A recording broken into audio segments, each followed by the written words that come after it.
T-minus 10, 9, 8, 7, 6, 5, 4, 3, 2, 1, 0, and liftoff. Welcome everyone to this episode of the Palmetto Guardian. I'm Sergeant Chelsea Weaver, and today we are at it again with another podcast about education benefits. So I have another guest with me. I'm going to let her introduce herself, and then we're going to get started. Good morning. I'm Nicole Davis. I'm your Education Services Specialist for the state of South Carolina. So I will be your point of contact for anything with federal tuition assistance, which you'll hear me refer to as FTA, or credentialing assistance, which I'll refer to as CA. Awesome. Well, thank you for coming and talking with us. We're kind of doing like an education series, I guess, trying to get the information out to the service members so that they can start applying before the next semester starts and all that kind of fun stuff. Because I know some benefits have deadlines. So I'm glad that you're coming in and talking to us, especially about FTA, because a lot of service members join for the education benefits. So maybe to start off, could we talk about is there any type of specific requirements, or is it just being a service member that qualifies you to receive FTA? Okay, so FTA, if you have your Common Access Card, your CAC, that does automatically make you eligible to use FTA. You cannot be flagged for any reasons, any adverse actions, and there are some training requirements that you have to complete as well.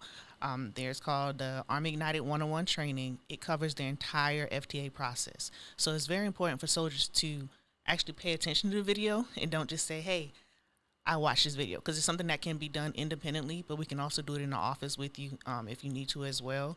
And after ArmyIgnited 101, there's called a CUDR, a journey assessment, or career path decide. Pretty much it's a career assessment of your interests, just your personality type, because we don't want soldiers to pursue a major that's not realistic, right? You can't say, I want to do nursing, but I don't want to work with people, I don't want to work with fluids, right? So the career interests, just kind of make sure you're on that right track.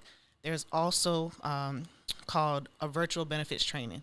It's to reinforce the training that you saw in the video over the FTA policies, making sure that you know, hey, the GPA requirements, the amount that you can use each year. In the beginning, it does seem like it's a lot of training, but it's to help you make sure that you're aware of what you're doing, what you need to continue doing. You do have to create an education goal in ArmyIgnited. That's the system where you will request all your funding sources, right? Every time that you have to request funding for a class, you have to do it in ArmyIgnited.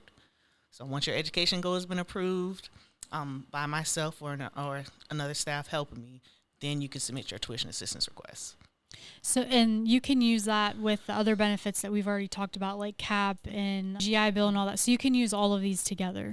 Correct. So you can use FTA with CAP, any kind of financial aid. With GI Bill, it's kind of tricky, depending on which GI Bill you use, right? So we have Chapter 1606 that was previously discussed, and you have the post 9/11. So depending on the percentage of post 9/11, you may or may not be able to use FTA. Because FTA is only for tuition only. It doesn't cover books. It doesn't cover fees or anything like that. So if you have post 9/11 at 100%, it's already covering all your tuition. Whereas if you had it at 50%, then FTA would cover their portion, and then the post 9/11 will cover its portion. So it just, with the post 9/11, it's just really tricky with that. Okay. So how do you get started with FTA? Is it something that you have to apply for before school starts? Is there specific deadlines? I know you talked about ArmyIgnited. Like, how's the process work? So if you know that you're going to school, you need to contact the education office as soon as possible. For new soldiers, we've started sending out a welcome packet, just kind of getting you familiarized with the education office, the different services that you have available in benefits, and so you can get that process started. But you do have to, the time frame is very important. So you can submit your request up to 60 days in advance before the class starts, but it has to be submitted 7 days before the start date. So you won't be able to find, if you're requesting TA for a course, if it's more than 60 days, you won't find your funding request in there. You won't find your class in there because you have to do it within that time frame. If it's under 7 days, you won't be able to submit your request. Usually I ask soldiers, do it as early as possible. That way, if you change courses, we need to make any corrections, we can do it within that window. But after that 7 days, it's a little bit more challenging, and you may be left with, with that bill yourself. So why are there so many steps to FTA? I mean, before ArmyIgnited wasn't a thing. So, Where did all this come from? As we know, policies are constantly changing, right? For instance, with FTA, there are many different requirements.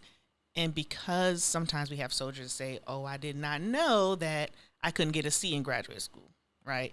So for FTA purposes, you have to, for undergraduate, an associate's or a bachelor's degree, you have to maintain a C or Charlie or better grade and get a 2.0 GPA or better to use FTA. So if you get a D for undergraduate program, although it is passing with your school, for FTA purposes, you will have to pay the Army back. So they want to make sure that you're understanding the policies in the process, because we do get a lot of complaints that, hey, you're recouping me for a class that I've already passed. However, that's the policy that you sign several times, because you have to sign that, that you agree every time you request funding. Every time you request funding, you're saying, hey, I acknowledge my course information has to be correct. I have to maintain this grade. I have to maintain this GPA. For graduate school, you have to maintain a B, Bravo or better, and a 3.0 GPA. So something I don't really remember talking about with when we were talking about CAP and GI Bill specifically is officers. It's weird paths for enlisted and officers, but as an officer, will they incur a service obligation with using their FTA? So for federal tuition assistance, if an officer is pursuing a degree program, yes, they will incur a service obligation. So if they are on reserve status, regular M-Day soldier, you have that 4-year service obligation that starts at the end of your class. So if your class ends on July 4th, your service obligation starts on July 5th. So each class that you take will have a different service obligation. And what that means is you have to stay in for at least 4 years, or you have to pay a prorated amount of money back if you get out early, right? So if you're on active duty status, say you get deployed, get put on orders, and you're taking classes, that has a 2-year service obligation. So again, if your class ends on July 1st, your service obligation for that individual class starts on July 2nd. So then does AGR, are they able to use FTA then? And then their obligation would be 2 years? Correct.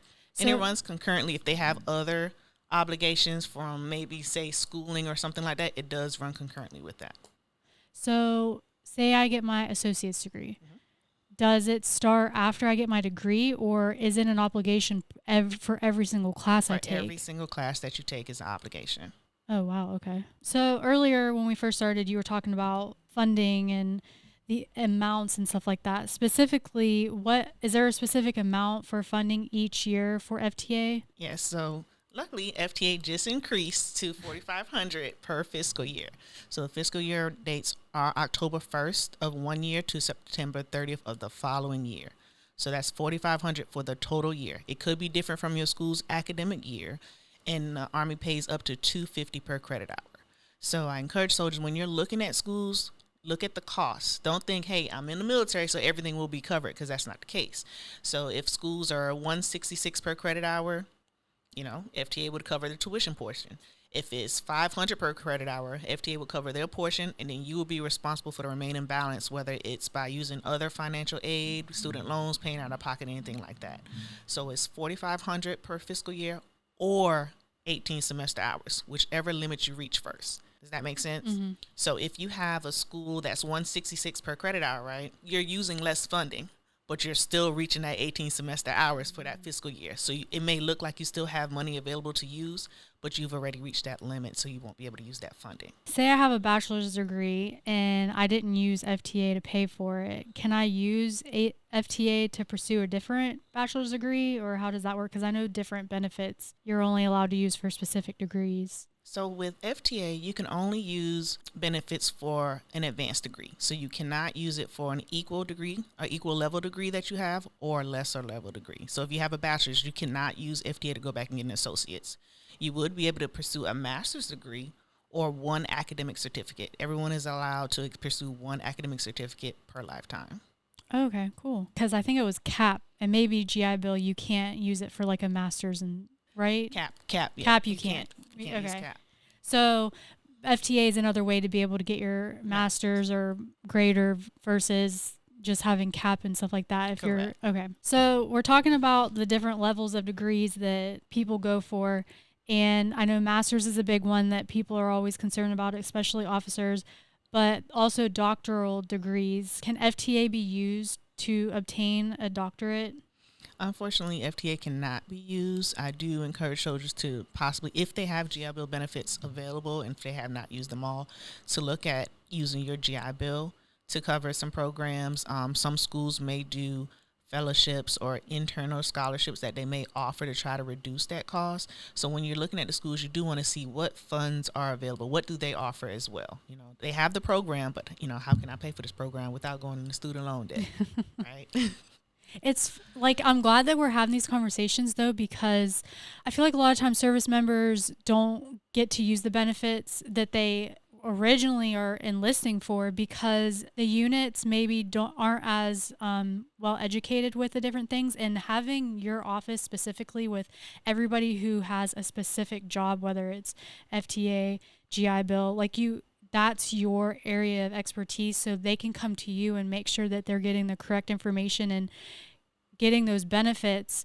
Because talking to each of you and hearing how like this one you can't use for this and this one you can't use for that, but you can use it for that, like it's very confusing. And so like it's nice to know that if furthering your education to a specific area is what you're looking for, it's good to come and talk to you guys, because instead of trying to use all your benefits at one time, it might be beneficial to be like, okay, if I know I want to get my master's or doctorate, like I can't use these for that, but I can use FTA or whatever it is. So you have to kind of like balance all your benefits. Yes, you have to see what works best for you. And I always tell soldiers, you know, I do get like, hey, well, my buddy said they did X, Y, and Z. Okay, they're going to an out-of-state school. Mm-hmm. You're going to an in-state school, so it'd be more beneficial for you to use FTA and CAP. And I always ask, are you going to pursue a master's degree program later? If so, maybe use your GI Bill benefits for that. That way, you're not coming out of pocket for, you know. So we have those discussions. That's why it's very important to come talk to the education center. I know some soldiers come in, hey, I already know what I want to do. You know, I just want to get the process started, and that's okay. But just come have a conversation with us just so we can let you know what's available and just discuss your options. Okay. Yeah, absolutely. Everybody listening or watching, like definitely reach out to the education office, because this is a lot of information, and it's good to know that you don't have, I think a lot of people think you just have to use everything, or they're like, I don't want to bill at the end of the day.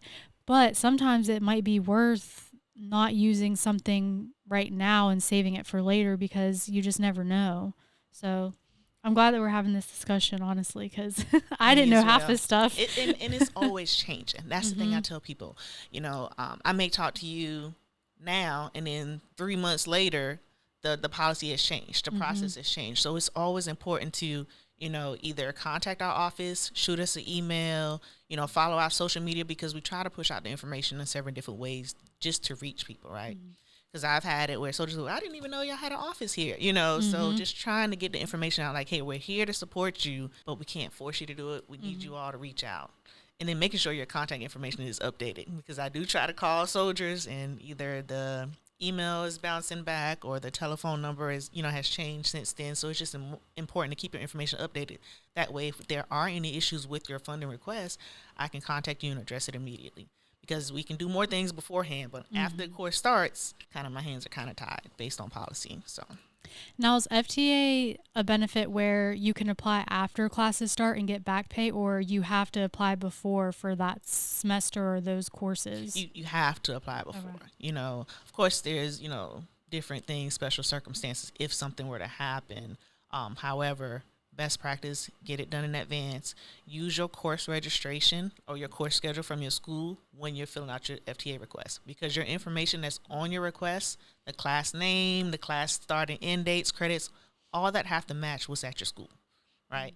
And because the money is sent directly to your school, it's not sent to you, right? So you that's can't probably go a good thing, though. No shopping, right? You submit your request, and after about 19% of the class start date has passed, the school can send the Army a bill. And then, you know, the school is confirming, hey, yes, this soldier attended this class. No, this soldier did not attend this class, because they should only be getting paid for classes that you attended. Okay. Right? And then schools are responsible for putting your final grade in at the end of the semester. I always tell soldiers, just kind of check on your account. If you keep getting missing grade notices, because they're automatically sent at the end of your class. If your class ends on July 1st, July 2nd, you're going to get a missing grade notice. It's just automated that way. And each month until the suspense date or until the school enters the grade, you're going to get a missing grade notice. So you want to make sure your grade is in the system, because after that suspense date passes, if it's not, you're going to get a recoupment notice. So even though it's a school responsibility, soldiers, when they request TA, they agree that they're going to make sure that their class information is correct and their final grade is entered into the system. Yeah, that's very important, because I see a lot, especially younger service members, I feel like, or maybe just when I came in a long time ago, like a lot of the a lot of things happen with the full-time staff. So the readiness NCOs, all that kind of stuff. So for the Army side, I think a lot of people are so used to their unit taking care of everything, promotions and making sure stuff is updated and medical and all this stuff. Like the service member, yes, you have to do certain things, but I feel like there's not so much on them for them to be like on top of all their stuff. So especially when it comes to education, like don't expect your unit to just hold your hand and do everything for you. Like you're going to have to, that's too many people to be keeping track of. Like you need to make sure that you're keeping on track of your own stuff. I use soldiers may call me and say, hey, what's the earliest that I could submit a TA request? And I use a date calculator online, 60 days before the start date, and I say, hey, this is the exact earliest date that you can submit your TA request. Plug this date into your phone. That way it sends you a reminder to, hey, submit your TA request on this date. I suggest using your tools, because everyone has their phone all the time, right? Mm-hmm. Use your tools that you have to help remind you. That way you're staying on top of things, right? Put in a reminder, hey, let me check my grades. Let me, talk to my school to make sure, there's no issues with my TA request. Don't just submit it and say that's it. Confirm with your school that your information is correct. If you're changing classes and dropping classes, it's very important that you contact us before the start date. And it's really important to check your messages. Every action that's completed in Army Ignited, you get an automated message. Whether I approve an education goal, disapprove an education goal, approve a funding request, you're going to get a notification with comments about, hey, this has been done. And it's funny because soldiers say, well, I didn't get it, right? I didn't get it. Yeah. I don't know. No one told me. Army Ignited shows us when you open the message. If you didn't read it, that's on you, but it shows that you actually clicked that message and opened it. So it's like a read receipt. It is. Yeah. It is. So you want to make sure, I know for me, I used every benefit I had available, and I wanted to make sure I used it, because at the time, of course, telling my age, like for my GI Bill, we had that 10-year time frame, right? So we had to, use it within a certain time frame. Mm-hmm. But you want to make sure you're reading the information.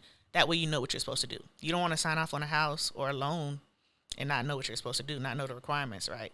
And it's kind of the same thing. You don't have to pay it back if you're passing, but you want to make sure that you're meeting all the requirements and doing everything you're supposed to do so that you're not left carrying a debt. Because if there's any errors on your funding request, or if it's late, the dates are incorrect, you will be responsible for the bill. Yes, and I would not want that. So I know you guys don't want that. So speaking of Army Ignited, I know that it's a newer system and all that. I remember whenever y'all were pushing out like this new website and all this kind of fun stuff. So there's a couple questions that you guys frequent with this. So I kind of want to go through them since we're kind of getting down to the nitty gritty. So say that Army Ignited isn't letting you request FTA, stating that your GPA is low, but it doesn't match your GPA at the school. Why would it do that? So with GPA, at your school, your GPA is based on only the classes you've taken at that school. Whereas if you've transferred for different institutions and used Army Ignited for several different schools, it takes into account all your grades, right? So if your GPA is low, say if you're doing your undergraduate program, that 2.0, you can take classes, of course not FTA funded. Once you take those classes, send a copy of your transcript. That way I can add your grades, your successful grades, to the to Army Ignited to increase your GPA. Okay, so you have an academic, a GPA at your school, but then you have your Army Ignited GPA that takes into account every school that you transfer to. So it keeps track of your pretty much all your education. Oh, that's pretty cool. Okay, so Army Ignited says suspense action report in my account and won't let me request FTA. Why would it do that? So when we see that, that means you have a flag in your personnel record. I'm not able to see the flag, why the flag is there. It's just notifying me that, hey, you're not eligible to use FTA at this time. So I am going to refer you to your unit to kind of see if, especially if you're not tracking. Some soldiers are tracking and say, oh, yeah. They think they're going to just scoot by. I didn't think you were going to see that. But I do refer soldiers to their unit to kind of discuss, because if it's incorrect, it needs to be addressed. But if it's correct, you will not be able to use FTA until that flag has been removed. So say it's in the middle of a semester, you have FTA approved, the school receives it, but then you're flagged. With other benefits, I know that if the flag is removed before a certain amount of time, they're able to still use those benefits. Is that the same with FTA, or do they have to pay that back? Like, how does that work? So with FTA, your status on the date of your submission determines whether or not you can use FTA. So if you're not flagged on July 1st, you submit your TA request and it's approved, and then you get flagged on the 2nd, you're okay, because at the time that you submitted your TA request, you were not flagged. So now for future requests, if you got flagged on the 2nd, you try to submit a request on the 3rd, you wouldn't be able to submit it, because your status at the time was that you were flagged. Does that make sense? So it's not like, say you're in class in August and you get flagged. It doesn't affect you. It doesn't affect you, just your status at the time that you submitted your TA request. But then you have to apply every year for FTA? You apply for every class that you take. Every class. Every class. So like you finish a semester, you go to the second semester, you apply, and you're still flagged. Then you will not be able to use FTA. Yep. Gotcha. Now, if you were unflagged, can you be unflagged before a certain time frame to still be able to use it for that semester, or would you have to wait till the next semester? You would have to wait till the next semester, because you have to submit your request before class starts. So you can't submit it, you can't be flagged at the beginning of the semester, get unflagged during the semester, and then try to use FTA. Okay.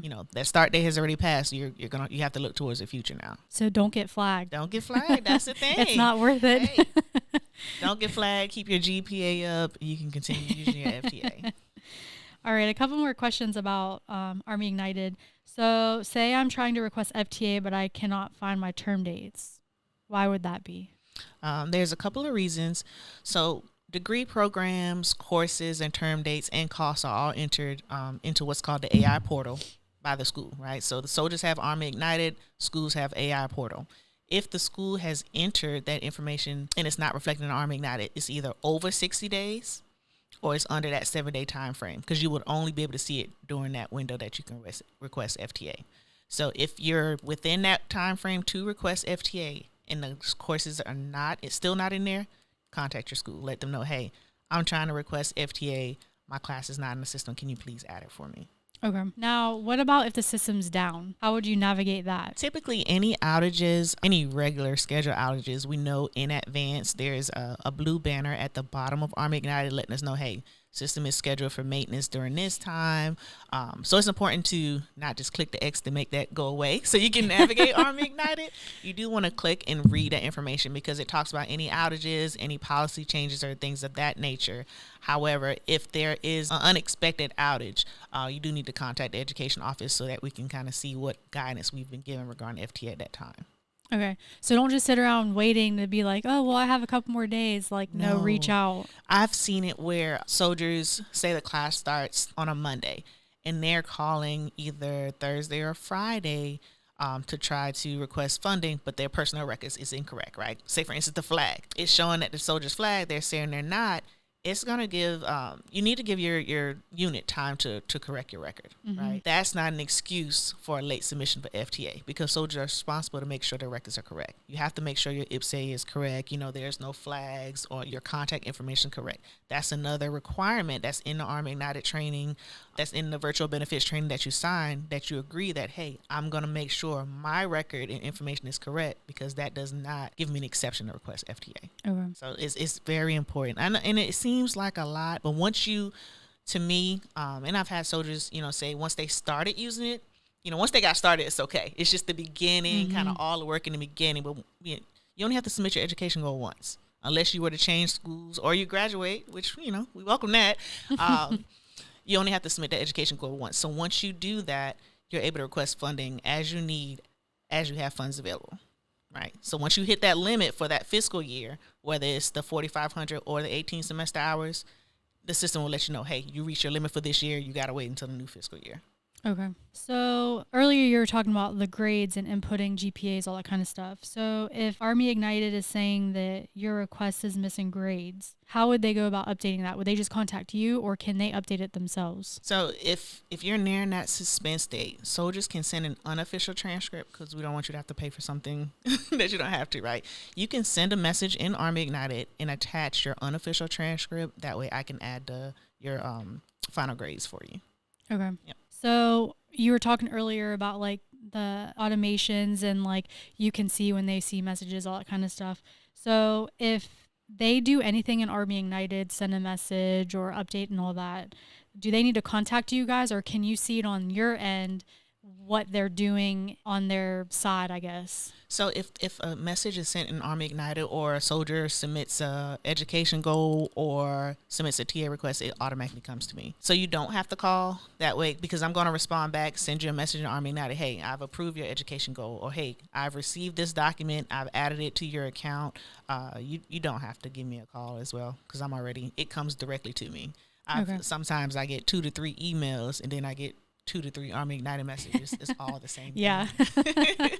And then you're like shuffling through like, okay, wait, what is this? This goes, okay. Yeah. Already answered, Yeah. done this. Yeah. So no, if you send that message in Army Ignited, which is the preferred method, because if I'm out, my coverage, my colleagues in other states are able to see that message too. So to me, it's better to send a message in Army Ignited. That way somebody can address it. In comparison, if you email me, you have to wait until I get back. Yeah. Oh, that's helpful to know. Yeah. Yeah, because a lot of times people will put out of office, and sometimes you're lucky if they put a point of contact, and other times it's like, ugh, gotta wait. Yeah, it's always better that way, because if my backup is out, there's someone always covering it during office hours, though. Yeah. That's the thing. So I've gotten, several voice messages and Army Ignited messages on Saturdays or Sunday evenings, like 9-10 p.m. Hey, you didn't approve or process thing. But just remember, it is during business hours. Okay. So we're Tuesday through Friday, 07 to 1700. Gotcha. That's why it's so important to be on top of all of your stuff and keeping track of everything. Well, we've talked a lot. I mean, I'm sure there's lots of things we haven't touched on. There's probably lots of questions, but is there anything maybe that you could think of that you would like to say to maybe close out, to put out to those who are listening? Call me. If you have questions, I would rather you call me before the start date. That way we can address any concerns. I can help you navigate. If you want to come in the office, some soldiers are just not familiar with Army Ignited. If you want to come and I can help you navigate and introduce you to like a tutorial or a guide, we can do that.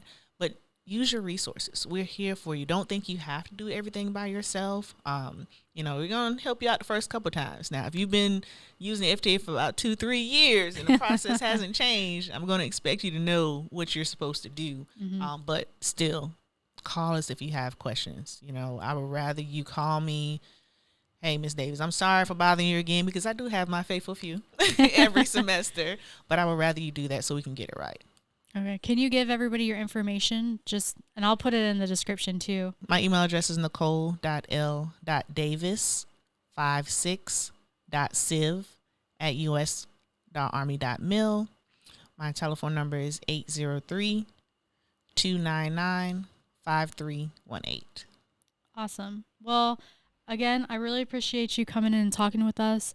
And for those listening or watching, if you have more questions, reach out, leave us a comment, reach out to the education office, because this is something ongoing that we want to keep up with and share more information. So if there's things that we didn't touch on or talk about, please reach out, let us know, because we could definitely do a 2-parter, or just get in contact with the education office so that they can answer your questions. Please. Alrighty, well, if you guys like this video, make sure you give it a big thumbs up. If you haven't subscribed to our channel, make sure you hit the subscribe button, and we will catch you guys in the next episode. Thank you. Bye.